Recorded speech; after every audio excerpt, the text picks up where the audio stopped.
Bonjour à tous et à toutes. Aujourd'hui, une nouvelle analyse consacrée au personnage que vous avez choisi. Celui à l'origine de tout Code Lyoko, j'ai nommé le seul, le grand, l'unique Franz Hopper.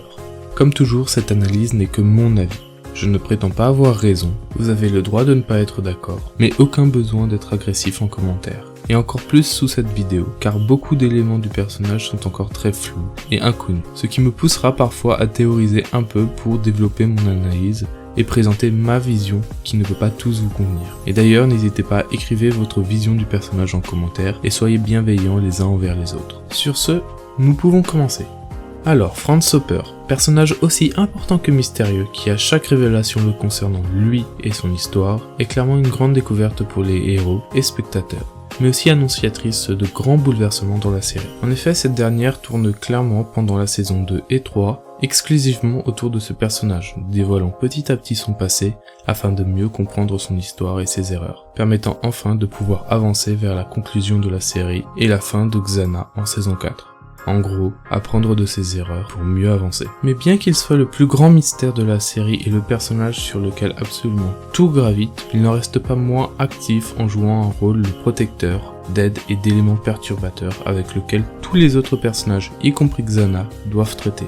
C'est un personnage que l'on découvre au fil des épisodes, perdant à chaque découverte son statut d'entité, devenant un véritable humain, bien moins parfait que l'on pouvait penser au début. Alors voilà ce que l'on sait maintenant du personnage à la fin de la série. Car Code Lyoko, avant d'être l'histoire de nos héros, c'est une histoire qui commence bien avant la création de Xana, ou même du supercalculateur. Cette histoire, c'est celle de Waldo Franz Schaeffer.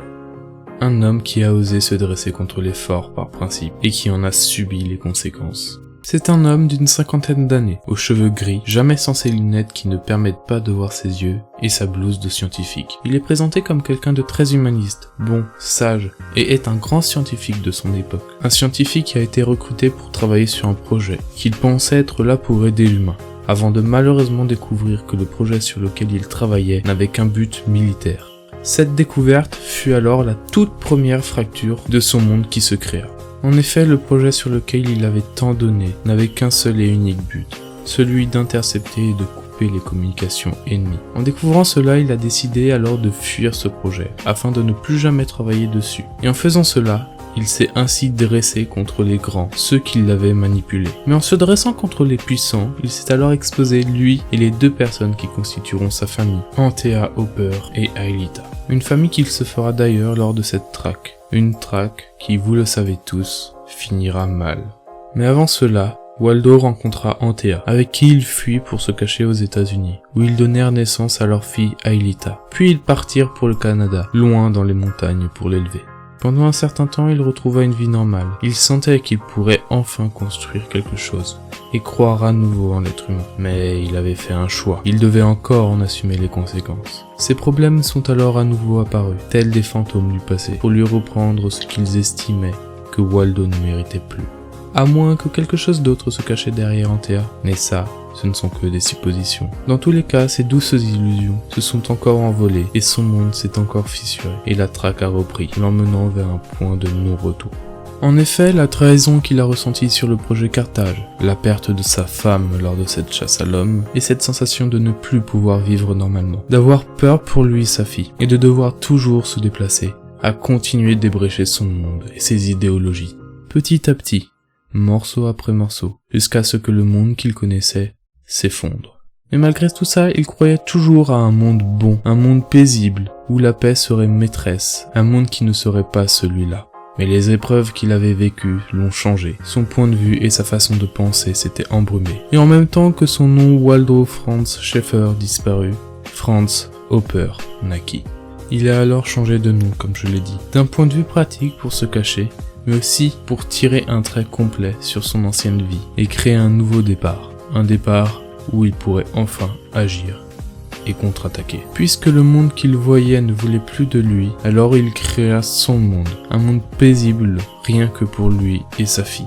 Il commença alors à construire le supercalculateur. Il créa alors un monde virtuel, un monde où il s'imaginait vivre loin de celui qu'il a rejeté. Ce nouveau monde fut alors un point de fuite pour lui. Mais il fallait encore finaliser certains éléments. Le problème c'est que les hommes en noir étaient là, à leur poursuite, et ils allaient bientôt le retrouver, et tout lui reprendre, y compris son bien le plus cher, sa fille. Il développa alors quelque chose qui lui permettrait enfin d'avoir un coup d'avance, quelque chose que l'on connaît tous, le retour vers le passé. Une fausse bonne idée, quand on connaît l'épisode Tentation. Ce programme, bien qu'il lui permettait d'avoir un coup d'avance, accéléra aussi sa folie grandissante, au point que sa surutilisation lui fit perdre toute notion de la réalité, et lui donna une idée. Il a créé contre son gré un logiciel qui aurait à terme pour but de prendre l'avantage lors d'une guerre, faisant plus de morts grâce au savoir, détruisant ce que l'être humain a pris tant de temps à construire. Bien que tout cela ne le concernerait bientôt plus, il ne pouvait pas laisser une telle création derrière lui. Alors il créa un dernier cadeau pour le monde, quelque chose qui aiderait le monde à revenir sur le droit chemin. Empli de colère et de soif de vengeance, mais pensant toujours faire le bien, il créa alors Xana. Mais comme vous le savez, rien ne s'est passé comme prévu.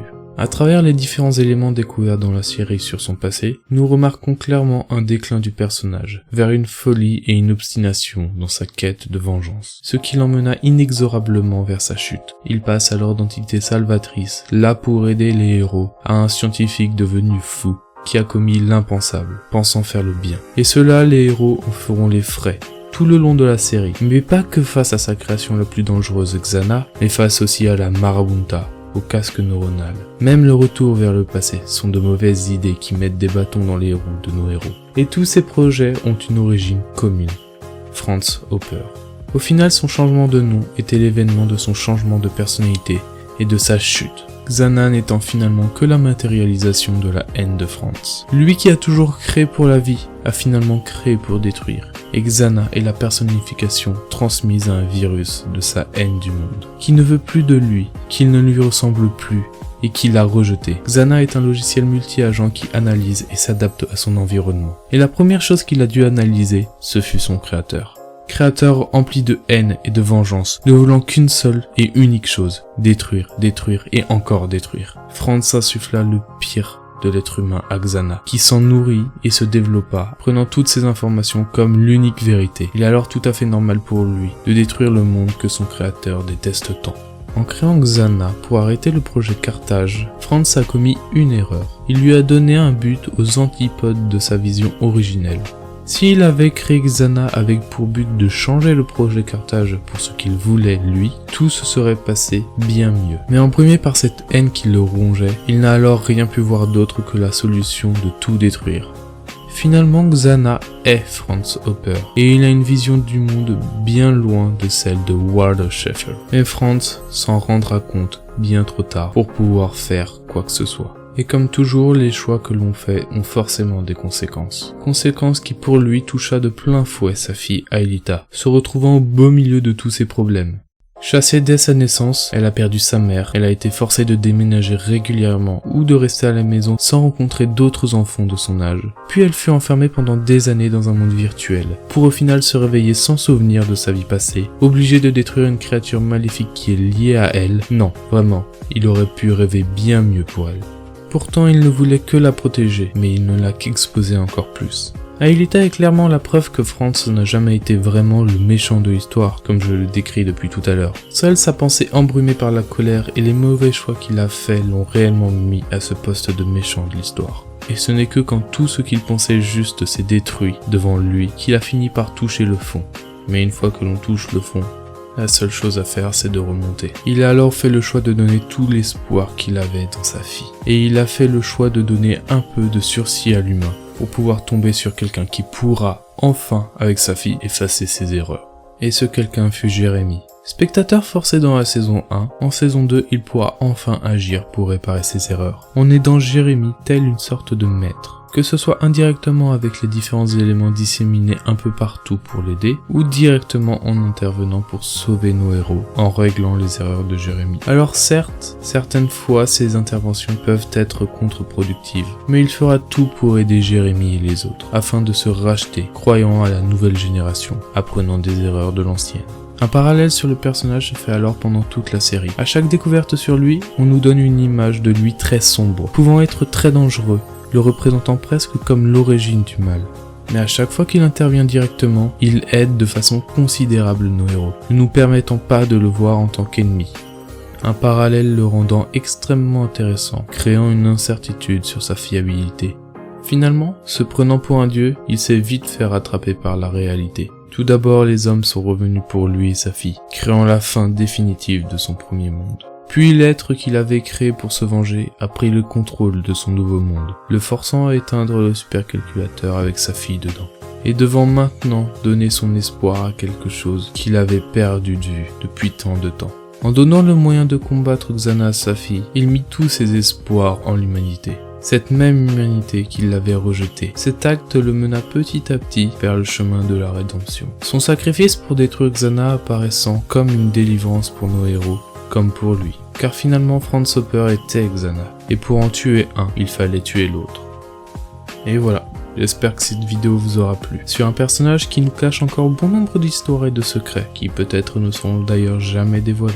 J'ai vraiment aimé travailler sur ce personnage, mais comme vous avez pu le constater, son histoire est encore très floue, et donc sujet à beaucoup d'interprétations. Moi je vous ai donné mon point de vue dessus, et j'espère qu'il vous plaît. N'hésitez d'ailleurs pas à me donner votre point de vue dessus, et à en débattre dans les commentaires. À laisser un pouce vers le haut si cela vous a plu, et à vous abonner si vous voulez voir d'autres analyses de personnages. Et demain, 18 h, il y aura le nouveau sondage pour vous faire choisir le prochain personnage que j'analyserai. Salut, je fais juste une petite parenthèse post-montage pour vous dire déjà désolé du retard qu'a pris cette vidéo pour sortir. J'ai eu quelques pépins de santé qui m'ont beaucoup gêné, mais maintenant ça devrait aller mieux. Et je viens vous donner aussi une deuxième petite information. J'ai un serveur Discord qui est ouvert si vous voulez y venir pour parler des anciennes vidéos ou débattre, juste discuter avec moi ou d'autres personnes. Ça peut toujours être intéressant, du coup je vous mets le lien en description. Sur ce, je vous souhaite une bonne journée, une bonne soirée et une bonne vie. Ciao!